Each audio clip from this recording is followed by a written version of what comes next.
Is Pulsatilla anti-inflammatory? Well, now this is a great question because this is an herb that's very popularly used in the East and the West. Very closely identified for all the range of its healing capacities. It's very closely identified with conditions that are associated to underlying stress, but in particular like sorrow, a kind of an emotionalism. Somebody's had a shock, something's unexpected's happened in there.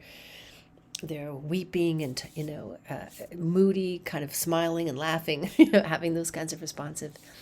So the question becomes, from an Eastern and Western perspective, does this herb also have anti-inflammatory properties? This is important because so many conditions, inflammation is one of the foundations of all kinds of things: heart disease, asthma, diabetes, neurological issues, lung issues, it goes on and on. So understanding this aspect or seeing if this herb has that capacity can be really relevant to its applications.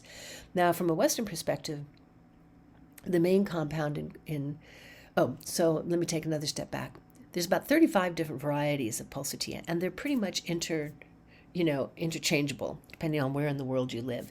In the West, you're going to largely hear about Pulsatilla vulgaris, Pulsatilla nuttallii, that's from Mississippi in the United States, that area of the world.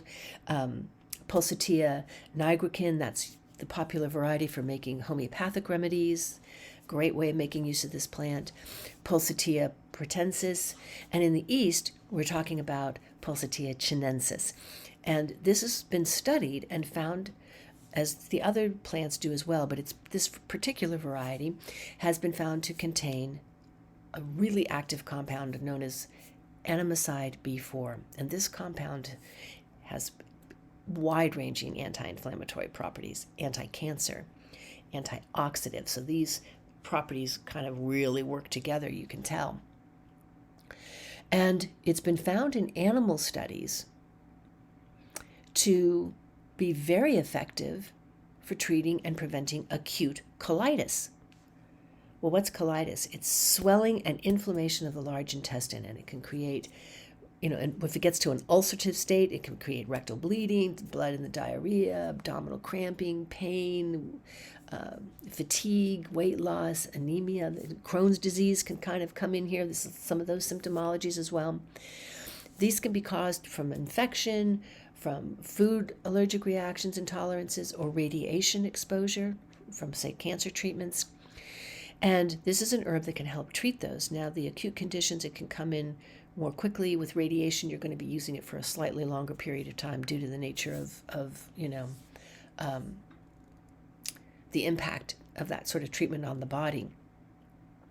But it also helps with the inflammation of injured kidneys, of being neuroprotective, lung injuries because of infections that could be potentially creating inflammation, or because of, again, some sort of injury that's causing swelling. In the East, in traditional Chinese medicine, we look very closely at its clearing heat capacity. Heat can create agitations, it can create its own kind of inflammation, right? Things that get hot and burning, and eliminate toxins. So this is another way of looking at this capacity to keep the body from responding as if there's an allergic reaction, as if there is something that needs to be fought and therefore becomes inflamed or swollen. So yeah, this is a great herb. It does have anti-inflammatory properties, in fact, very important ones. Find out more about this herb.